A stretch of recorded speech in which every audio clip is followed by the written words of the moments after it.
Welcome to Newlands House Gallery, everybody.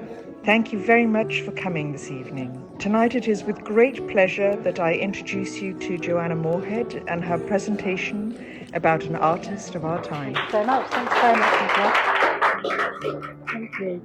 Thank you so much. So as Nicola said, my name is Joanna Moorhead. I'm a journalist, and Nicola very kindly asked me to guest curate this exhibition, which has been a delight and a joy. Now I'm assuming in what I'm going to say here, but I wonder if I'm right, that most people, that you've seen the exhibition, or if some people haven't, but have most people seen the exhibition around us? Yeah.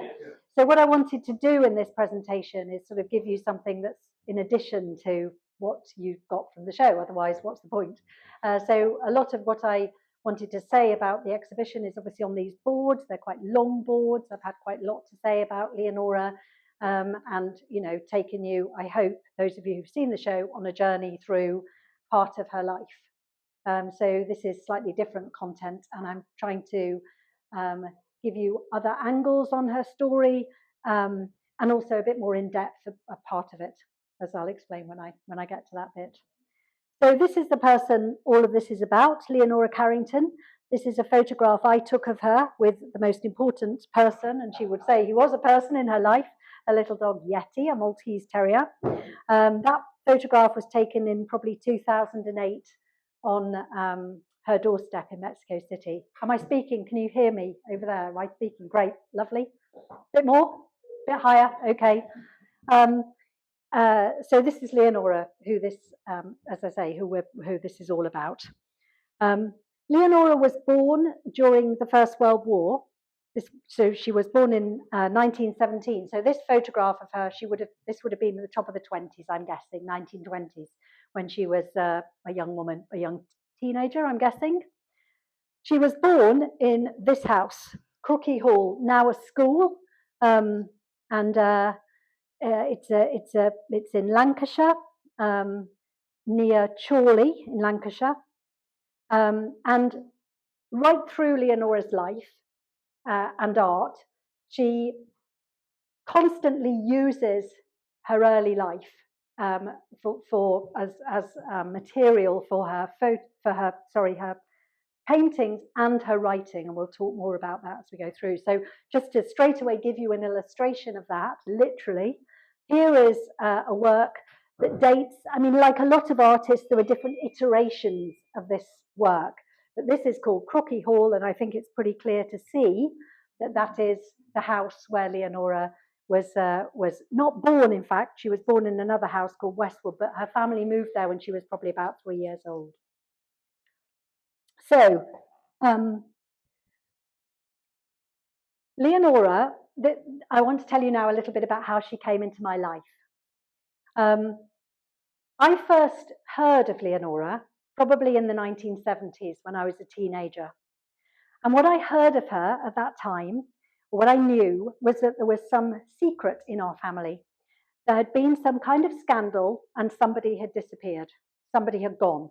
And I was very close to my grandmother, and she knew all about this story, but she would never tell me what had happened. And I gave up trying to find out. It was obviously something so terrible had happened. So then fast forward many years, and I'm in my early 40s, living in South London, where I was by then raising my kids. And I went to a really ordinary, in inverted commas, party, another mum from one of my kids' classes at school, nothing arty, nothing sort of grand at all. And there was one woman at this party who was not a parent with children in my children's class at school. And I started talking to this woman, and she told me she was a Mexican art historian. Well, I knew nothing really about Mexico or art, so it was a short conversation. But then at the end of the conversation, I suddenly remembered that this character, who I knew a tiny bit about, I knew she was called Prim. I knew two things. I knew that her story involved art, and I knew that her story involved Mexico. So I said to this woman, I'm sure you will know nothing about this story. But I said, my father's cousin, because I knew this much, Prim was my father's cousin, that she disappeared many, many years before, decades before I was born. And I said, I'm sure you'll never have heard of her. I remember saying to this woman, she might even be dead for all I know. And then I had to remember her name because Prim is obviously a nickname. And then I remembered Leonora, and I said, Leonora Carrington. And this woman obviously had thought there was no chance she would have ever heard of my father's cousin in a country of, however many millions of people live in Mexico. And when I said Leonora Carrington, she kind of held on to the table between us and said, I cannot believe what you're asking. Do you not know that Leonora Carrington is the most famous artist alive today in Mexico? Which frankly might have been a bit of a stretch, but she wasn't far off the mark. So I said, no, I really did not have any idea. I went, and then this woman, all the way through the party, she kept coming up to me and saying, if in this wonderful Mexican accent, if Leonora is your father's cousin, is a member of your family, you must go and find her. And it was almost like it was a message that she was giving me. So I went home that night, and even though it was midnight, I Googled her, and I actually found out a lot about the story that I'm now going to tell you. And I knew by the end of that night, that by 1 o'clock in the morning, that I wanted to meet this woman. I wanted to find out more about this story. But I didn't know how I was going to get to Mexico. My youngest child was about 3 years old at the time. I was very busy and I was a journalist, but I was not doing work that involved traveling. A few weeks later, I got a phone call out of the blue from a travel PR asking me if I would go to Mexico to write about a hotel opening. And I don't do travel and I don't go to Mexico. But of course, I saw the opportunity and I said, I will. And the hotel was in Cancun. And I said, I'll do it if I can find, someone at the Guardian, which is mostly where I work, who'll take it. The travel section will have it. But I said, I must go to Mexico City. And they said, oh no, you can't do that. The plane's going from Paris, to Cancun. Everybody's going to Paris on a straight flight. You can't go through Mexico City.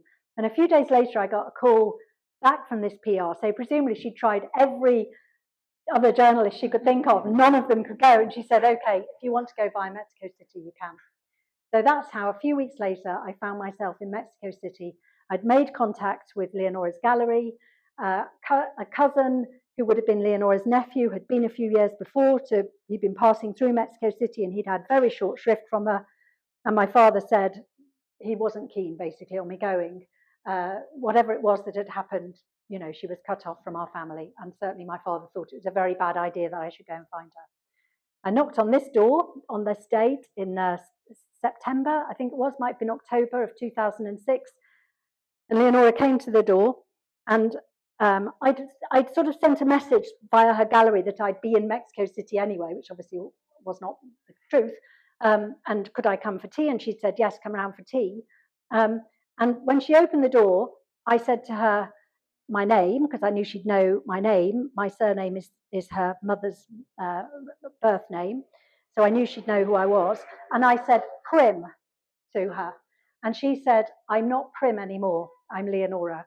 And I understood that she had taken herself away from our family in order to become who she had become. So this was the place where I had my first encounter with her.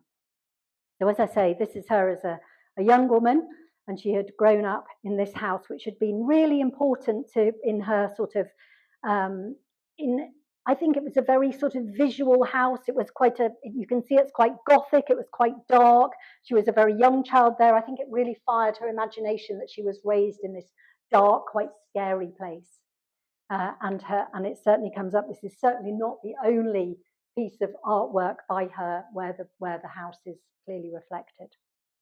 So what had happened? What was the story? What was the scandal? Leonora, sorry, just let Mum have, yeah, that's, I'll come to, oops, let's go back. Leonora's father was a wealthy, very wealthy textile mill owner. And she was born into a family with plenty of money, but they were nouveau riche. And I think my great aunt, who was her mother, who I knew, my own childhood, really wanted her family, because they were very, very wealthy. He was supposedly the wealthiest man in Lancashire. They had loads of money, but they didn't come from a posh background, an aristocratic background. And I think that Maury, Leonora's mother, hoped that her daughter would marry well. Now, the important thing to say there is there was only one daughter. There were 3 sons and 1 daughter, and it was the daughter who could take them, if you like, into the higher echelons of society by marrying some aristocrat. It's harder, I think, in those days for a boy to do that. but a girl could do that. So there were very high expectations of this young woman. They sent her to, like her brothers, she went to boarding school, but she was expelled from 2 boarding schools. That wasn't a good start. And then they sent her to finishing schools in Florence. That was really important for her as a development as an artist, because there she saw the work of Renaissance artists and began to really engage with art. And she also spent some time in Paris, but she was also asked to leave these schools. She basically was somebody who was not fitting in. She wasn't going to fit in. She wasn't able to fit in or prepared to fit into her family or to her schools or to this pathway that her mother and maybe father seemed to have ready for her, that she would marry well and become, you know, the chatelaine of some big house or whatever. So eventually, when she was only 15, in fact, she came out as a debutante in London. Had, as young women did in those days, a couple of seasons as a deb. Surprisingly or unsurprisingly, didn't meet a guy, an aristocratic man who wanted to marry her, and somehow persuaded her father and mother to allow her to stay in London and go to art school. That was a bit of a stretch, but somehow she did that. And she enrolled in a very small art school in West London. Just a few people. It was a French cubist called Amadeus Enfant who ran this school. And one evening in May 1937, another student at this art school, a woman called Ursula Blackwell, asked Leonora for supper with her and her husband. Ursula's husband was an architect called Erno Goldfinger. You know his surname very well, indeed, because later in his life he was going to have a row with Ian Fleming, and that was going to result in him being the big baddie of James Bond. But that was all in the future. For now, Erno Goldfinger and his wife Ursula are having a dinner party. Erno has a friend in town, a German surrealist artist called Max Ernst. Max Ernst has never exhibited before as a solo, had a solo show in London. This is his first one. Erno invites him for dinner and says to Ursula, is there somebody, who would you like to bring, make up a 4? She asks Leonora, and basically, in no time at all, Leonora and Max, this is Max here, looking rather besotted, with his head on her shoulder, they were a pair.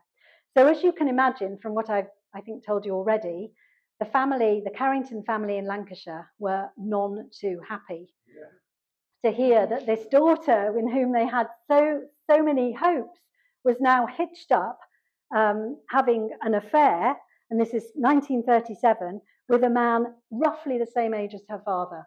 Max Ernst was 46, Leonora was 20. Nothing obviously was right about this relationship as far as the Carringtons were concerned. He was an artist, as she said. He might as well have been a plumber for all it mattered in the Carrington family. He was actually a Catholic, because my family are Catholic, and Maury is certainly Catholic, Moorhead's Catholic. He was actually Catholic, that was the only box he ticked. But he was an artist. He certainly didn't have money on the scale of the Carringtons. He was also married and divorced and the father of a teenage child. So this went down not at all well.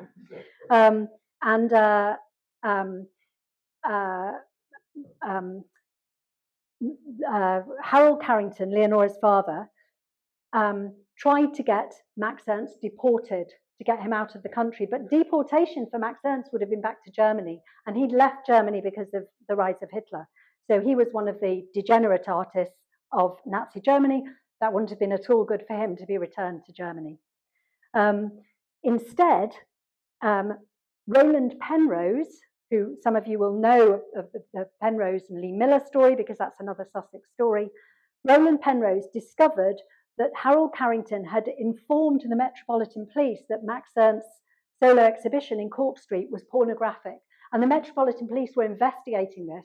Roland alerted Max and said, this is a big problem, but I've got a solution. Let's all go to Cornwall, to Roland's brother's house in a remote corner of Cornwall. And this photograph was taken on that holiday.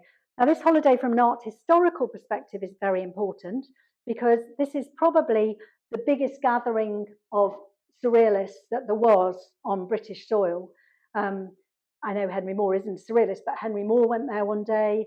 Eileen Agar was there. Man Ray was there. Lee Miller, obviously, was she and Roland Penrose were there.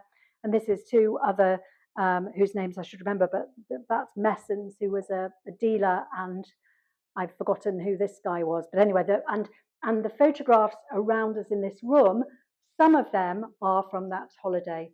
The ones over there, these ones, are from this holiday in Cornwall. That holiday gave Leonora the taste of what she'd wanted in her life. She knew that she didn't belong in our family. She knew that she had to be the person she'd been born to be. She knew she had to escape. And on that holiday in Cornwall, she realised that there was another way of living that was so different from the Carrington way of living, and so different from the way of living of most of the people she'd been surrounded by. And she knew that this was the way that she could grow and develop as an artist.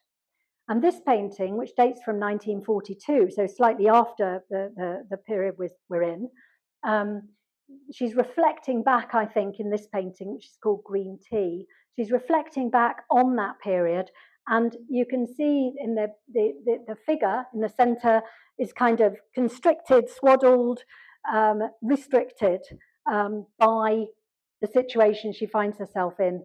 The hills around are fairly obviously the hills of Lancashire, the kind of countryside in which she'd grown up. There are some other interesting elements of this painting vis-a-vis Leonora's output. One of them is that the creatures here, you can see that their tails become trees, and you see that again and again in Leonora's work. She's interested in where different life forms connect, what connects us to other life forms.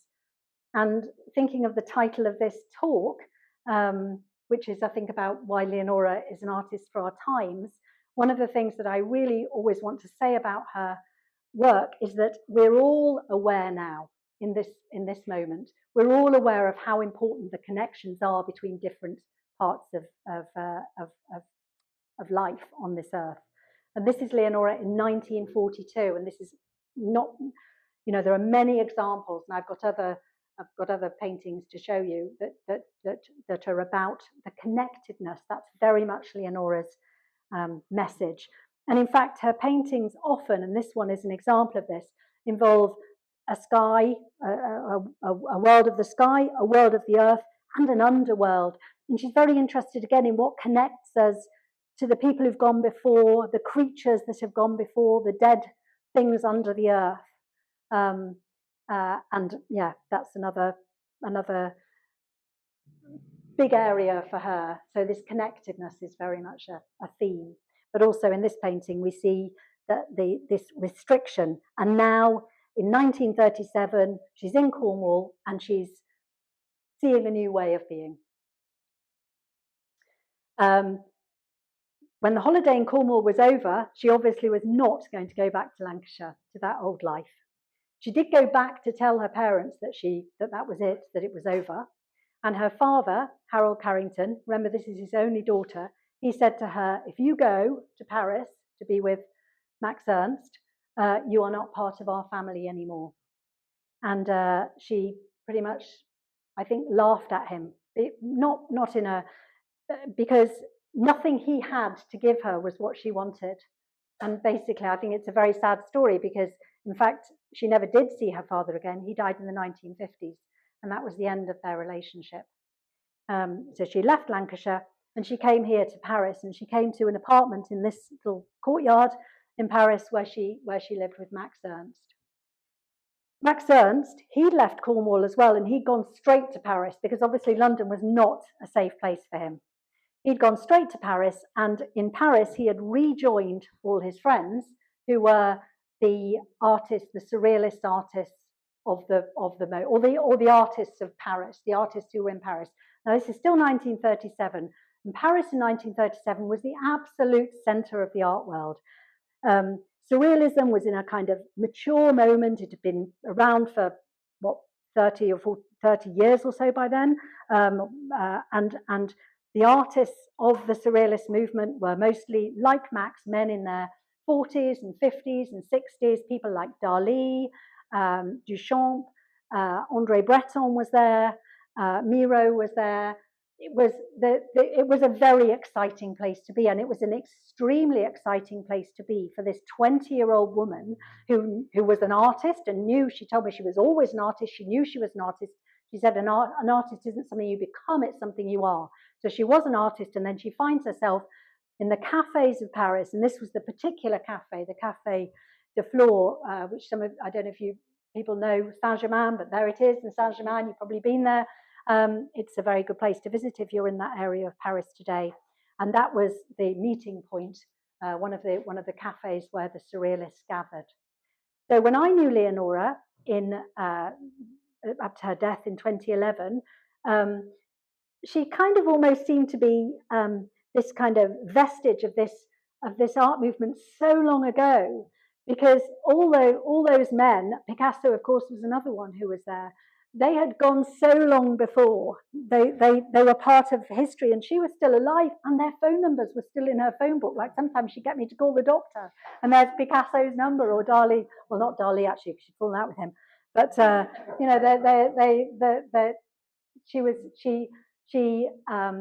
she was certainly the longest lasting and the last member of this group in Paris. This is a painting that she did at that period in Paris, and it's probably her most famous painting. It's a self-portrait. Again, it's seen by art historians as being about this move away, you know, to becoming the person that she truly was. So obviously she's there in the center. With Leonora, you always look at the horses. So she identifies with the horse. So what's happening to the horse in her paintings is usually what's happening to Leonora. So in this painting, we see the wooden horse behind her that can't move, that's restricted, and that's Leonora perhaps before this transformation in her life, before she got away from her family. And then out of the window, we see the horse running free, and that's Leonora now. That's Leonora in 1930, at the end of the 30s, and she's going to go on into her life as that horse that's running free. There are many other things to say about this painting. This painting is now in the Metropolitan Museum in New York. It's a very, very interesting way of presenting herself. You know, we're still, I think the date of this painting is maybe 1939. She's quite clearly sort of painting herself as an androgynous woman. She's not behaving in a kind of way that women might have been expected to behave. She's breaking boundaries and already sort of thinking about who she is in the world, and not being restricted by other people's ideas of who she is in the world. That's how I see it, anyway. The hyena is another story, I don't know.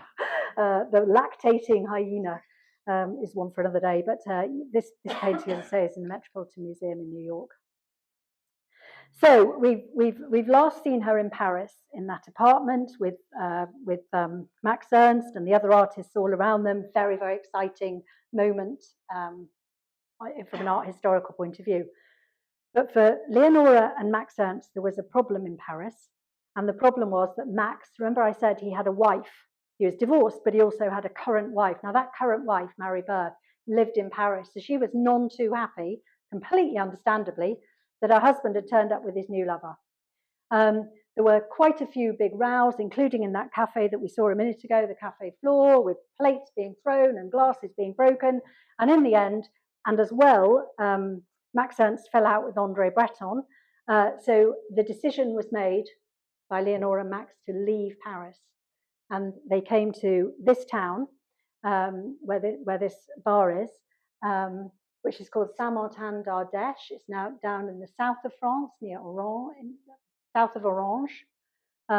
Really kind of remote bit of France. I've been there quite a few times now, and it still feels very remote. And in their time, 1938, when they arrived, it really was like the end of the line. But of course, they wanted to be alone, and they wanted to be somewhere where people weren't going to find them. So they arrived here in Saint-Martin d'Ardèche, and first of all, they moved into this pub, this bar, or little hotel, pension, whatever you call it, and lived there for a little while. They didn't have much money, so after a while they camped, actually. I think they bought some camping equipment from someone they met in the bar, and they went to camp on the side of the wonderful river. It's an absolutely beautiful bit of France. As I say, I really recommend it as a good place to go. And I think this is me about to go for a swim. And Leonora swam in that river and described it in some of her short stories. Because the other thing to say about Leonora is she's not, I've talked mainly so far, or I've mentioned her paintings, and I've shown you some of her paintings, but like most interesting artists, she is working across a whole range of media, and she's a writer as well as a creator of visual art. And then what we're doing in this show around us here in Newlands House Gallery, we're looking at her work more broadly than just her works on the wall. We're looking also at her sculpture, particularly her stage sets, her work, costume design.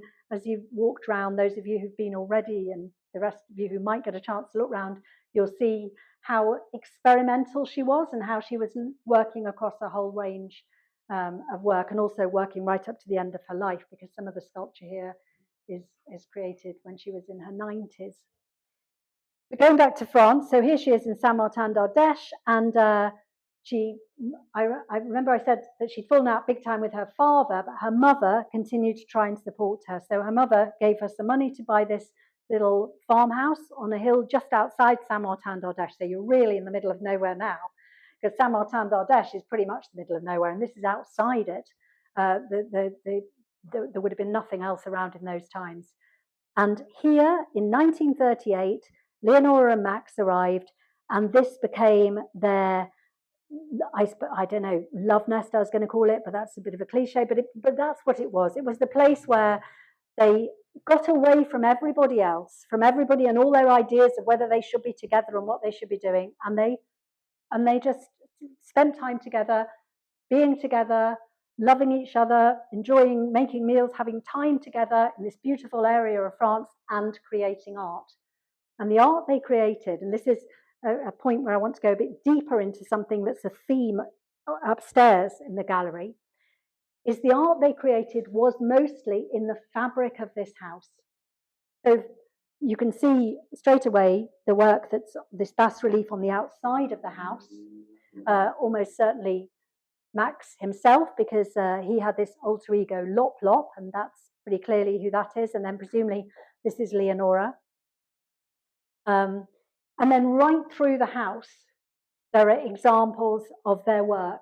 So they use the house, the walls, the cupboards, the floors to create work.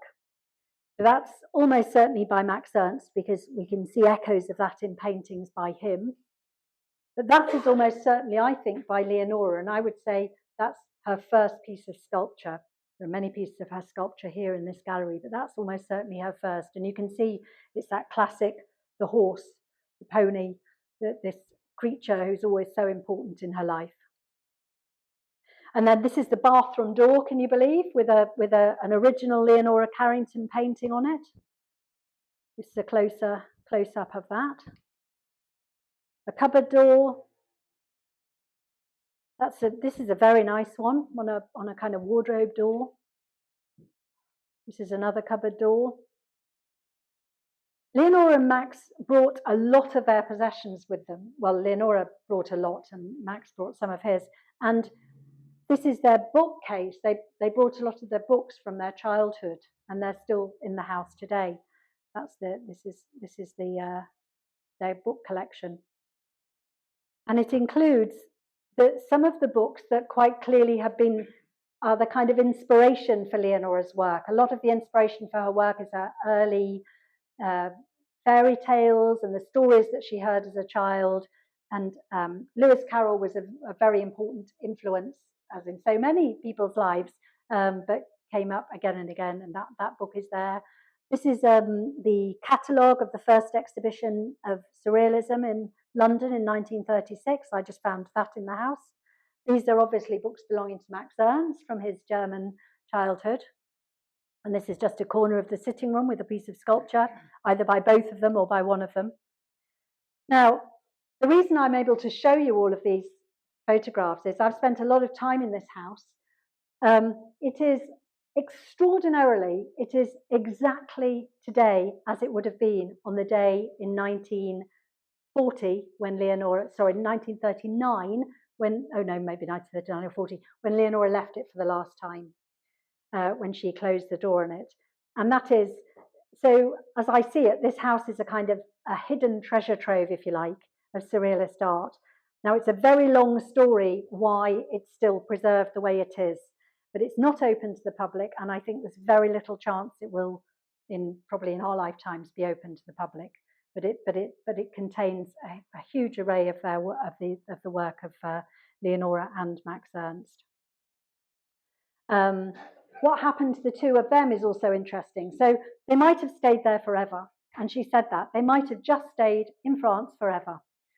But they had kind of ignored the fact, to their peril, that the war was about to happen. I mean, they've been talking about it all the time in Paris with the other surrealists, but they kind of ignored the fact that when they went to the south of France, the Nazis were arriving. And then, of course, they did arrive. Max Ernst had not become naturalized as a French citizen. So they're in Vichy, France, so he's now an enemy alien. And he was arrested, taken away, returned to Leonora, taken away again. It was pretty clear that he was going to remain locked up in a camp. And she really had she would still have only been in her early 20s, and there she was, completely alone in the south of in France, didn't know where her lover was. She had a breakdown, a very serious breakdown, well, quite a serious breakdown, and a girlfriend who happened to be driving through France persuaded her to get in the car with her and go to Spain. So that's where she went. In the time still when I knew her, she still felt guilty about leaving Max because he was in a prison camp or a camp in France, and she knew that if he was released or got away from his camp, he would come back to the house. And now he'd find that she was gone because she decided to leave and go to Spain. And that is, in fact, exactly what did happen. So Leonora, Max was taken away, as I say, by the gendarme. Leonora left the house with a girlfriend in 1940 and went to Spain. The house is exactly as it was in those days. This is just to show that although Leonora and Max were mostly making art on the fabric of the house, they were also painting. And this is his portrait of her. It's called Leonora in the Morning Light. And this one is her portrait of him, her portrait of Max Ernst. This painting is now in the Scottish National Galleries, the modern part of the Scottish National Galleries at Haymarket in Edinburgh. If you're in Edinburgh, I really recommend it because they've got a growing collection of work by surrealist women, including this painting. Another interesting thing to say, just as a sidebar on these two paintings, is they were sold after Leonora's death, both of them. This painting by Max Ernst went for something like 8 million, worth a lot more than that now, I'm sure, but it went for about 8 million. This painting, bought cleverly by the Scottish National Gallery, was under $1 million. I think something like, I've quoted it in my book, but I think it's something like 800,000. And why that matters is because that speaks to the fact that women's art is consistently undervalued by the art world, always has been. There's more to say about Leonora in that context, and I'll come on to that because quite recently a painting of hers was sold for an immense amount of money. But Max Ernst, like a lot of men, found fame, and his work was valued much more highly, much more quickly. And that is the story of women's art. That's another whole story for another day, but that illustrates it, I think, there. So she's left France. Where does she go? She went to Spain. She had another big breakdown in Madrid, and she was tricked into going to this town, Santander, in the north of Spain. And there she was held in a place she called the asylum, and spent quite a few months. A very, very difficult period of her life, that was. And I go into some detail in my book, and indeed she wrote about it afterwards and went into a lot of detail about it. She called it the asylum, but actually it was a psychiatric hospital that was based in a park. This is that park today. She also, later in her life, created this map, and art historians thought this was like an imagination of the asylum or the psychiatric hospital. And I don't think, I'm not doing down art historians, I've nothing against art historians, but I don't think any of those art historians had actually ever been to Santander, to the park, because when I went there and I'd seen this map, it was pretty clear that it wasn't, like, can you see that I think is possibly that, and the map completely corresponds to the park, so that's the gate. There's another way in down, well, here, but also, just look at this here. I think that's very certainly. So there was a story in art history that Leonora was, I think in a way art historians have sometimes tried to make her more complicated than she was. She told me that everything she painted or wrote about was what had happened to her. And I think that's an example of that. But she drew this map, and people thought that was just a representation of it. But no, it was actually, that's how it was. She escaped somehow from the asylum, and travelled next to Madrid. There's a lot of twists and turns to this story, and I'm probably already talking too much. I don't have enough time, and nor do I want to tell you every twist and turn of it, because I couldn't do it justice in the time we've got anyway. But she went to Madrid, and when she was still in the asylum, her family had sent the family nanny on a warship to try and persuade her to go back to Lancashire. And she absolutely refused to do that. And as I see it, that's like the final moment when she could have returned to this family she'd left. She didn't go, and I think that speaks to an extraordinary spirit in her, because there she was, still only in her early 20s, her lover's disappeared, terrible things have happened in the asylum that I haven't even really gone into, but really appalling things. She's got no friends around her, she's got no money anymore, she's not even at that point escaped from the asylum, although she soon will. And this lifeline comes, the nanny, come back to Lancashire, you can live in this incredibly comfortable house and have this life of this, advantaged woman. And she basically says no. And she wouldn't have said it like that either. Nanny Carrington went back on the warship and said she'd failed. Leonora got away from the asylum, went to Madrid completely on her own, as I say, no friends, no money, really difficult situation. She was sitting in a bar in Madrid one day. She looked across the I think it was a ballroom actually in a hotel in Madrid, and she saw somebody she knew, a Mexican poet who Picasso had introduced her to in Paris. So she went to speak to this guy. She remembered liking him a lot. His name was Renato Leduc. She went to talk to him, and she told him her story. And he said, I've got the answer. Marry me.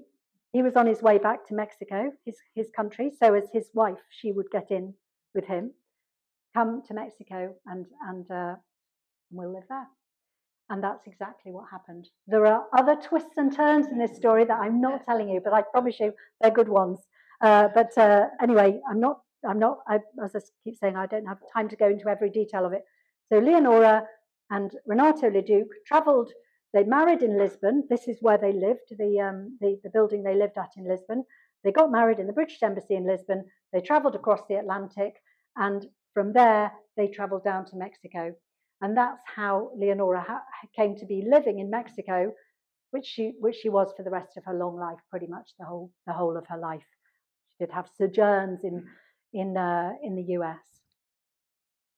So Mexico, as I said at the beginning, at the top, is where I found her. That's where she was. That's where she'd lived. She'd lived in this house for 60 years when I got there, when I met her on the doorstep in 2006. So that was an extraordinary gift, if you like, to me. I mean, it was just as I already knew that I was already writing an article about her for The Guardian, and then as things would play out, I went on to write 2 books about her, as Nicola mentioned. So it was extraordinary that she was in this space where she'd lived in Mexico for all these years. This was her studio where she'd created a lot of her paintings. That's a piece of her sculpture. She didn't actually do the sculpture in that room. She also worked right around the whole house. This was the kitchen where she was always to be found, sitting in that chair at this table, and you can see a little bit. You can see that that's a Liberty print tablecloth. This was a house that could have been in Lancashire, and obviously I found that fascinating and asked her about it a lot. She was somebody who had gone so far to get away from something, and yet her artistic output, but also the world surrounding her. I mean, we could have been in Lancashire. Whenever I went, I used to call her up and say, okay, I can, because what happened after that first meeting was I found reasons to go back. So after that, I went twice a year for the next 5 years until her death. And I'd call her up and say, Leonora, I've managed it again. I've got another month when I can come to Mexico City, leaving my poor husband to look after all these children. I used to get an au pair in and say, oh, I'm off to Mexico. But anyway, everybody managed. But I'd phone Leonora and say, I'm coming. And she'd always say, well, make sure you bring lots of jumpers with you. You know how cold it is in this house. And it was freezing. And I think, how could it be so cold in this really warm, and it always is warm in Mexico City. This is her bedroom in the house in Mexico City. And then we'll back onto a painting. So these photographs that I've shown you here are of the house as it is now, because like that house in France, this house is untouched since Leonora's time there. But this house, there is some chance you could go and see it if you go to Mexico City. There's a little, so this house, like Frida Kahlo's house, which you might, if any of you know the Blue House in Mexico City, like Frida's house, Leonora's house and all its contents were sold to the University of Mexico and have been turned into a museum. Now, there is unfortunately a temporary blip at the moment, which is to do with staffing, and the museum, while completely curated, I was involved in the curation of this house, is not yet annoyingly open to the public, but it will be soon. And it's an extraordinary kind of insight into her life and her work. So now, finally, I just want to show you a few, three of her paintings. Oops, can I go back? This painting is called The Distractions of Dagobert. And this painting was sold in May of this year by Sotheby's in New York for, wait for this, $28.5 million US, making Leonora now the highest selling female painter in British history. And I can tell you, if she was here today to hear that, she'd be extremely surprised. At the end of her own life, she didn't perceive herself as being very well known. And I would say that outside of art historical circles, she was not very well known. So there's been this huge expansion of interest in her work since her death, which is very sad in one sense, obviously, but many artists, and this is not restricted to female artists either, of course, their work gains traction after their death. So it's difficult to get a good representation of, but I think you can get a sense. This painting dates from, I think, 1947, sometime in the 40s, and this was probably her golden period as a creator of paintings. She worked in egg tempera, which she'd got that idea, of course, from the Renaissance artists. She studied in Florence, so there's that great sort of the colours are very similar to the Renaissance canvases, and also the idea of the painting. I think that she was very influenced by the Renaissance. This narrative that you get in Renaissance paintings. And Leonora's paintings, and this is a very typical one of this, there's so much going on. That's what I always used to say to her about her paintings. She loved hearing that as well. But clearly there's so much going on, and it's a complete joy to have a chance to stand in front of her painting, you know, an original painting, and just see the many different things happening. And it doesn't really do it justice seeing a work and a reproduction like that. This is a painting called Cheeky Pompey from very much the same period as the Distractions of Dagobert. So whoever owns this painting will be extremely pleased with themselves, because this hasn't been sold in recent years. And this is Leonora and her substantive husband, because she didn't stay with Renato Leduc. It was kind of a marriage of convenience. It ended when they got to Mexico, and Leonora married this man, who she's included in this painting, a Hungarian called Cheeky Weiss, and Americo, but he was known as Cheeky. He was still alive the first time I went to Mexico City. And I think that this painting is, well, it's called Cheeky Pompey, Cheeky Your Country. It's about their voyage together, their journey together into their new life. And their new life would have them based in Mexico City for all these years to come, and they'd raise their two sons there. And obviously many other things happened. And I was talking to someone the other day about a movie of her life, and I was saying, you know, you could make a whole movie of her life about the age when she was the kind of age I am now, you know, in her 50s and 60s. She was living in New York, spending a lot of time away from her husband. So she wasn't somebody who kind of settled down or took an easy or comfortable route, but you kind of know that, I think, already, given what I've told you about her. And then finally, I just want to end on this painting, which is called The Giantess. Again, it really doesn't do it justice seeing it like this, but this painting, again, speaks to why I think Leonora matters in this moment in history. The other name for this painting is The Guardian of the Egg. And you can see that this giantess is holding an egg. And this egg represents the future of the planet, or the future of human beings on the planet anyway. And the painting is all about ecology. That's her baby's face. The child who was a baby at the time in a field of wheat is the face at the top. And you can see it's a kind of Lilliput-like world, you know, this giantess in this landscape. And the egg is a significant thing. You know, this painting, again, dates from the mid-1940s.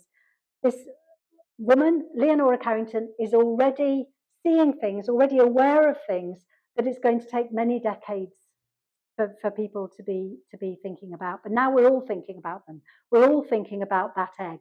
We're all thinking about the future of the planet. And this is why, just to end on the theme of the talk, this is why I think Leonora matters in this day and going forward, and why I think her art has still got so much of importance to share.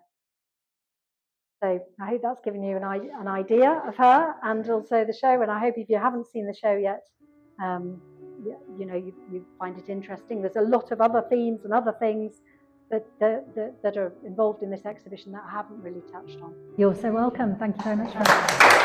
Thank you.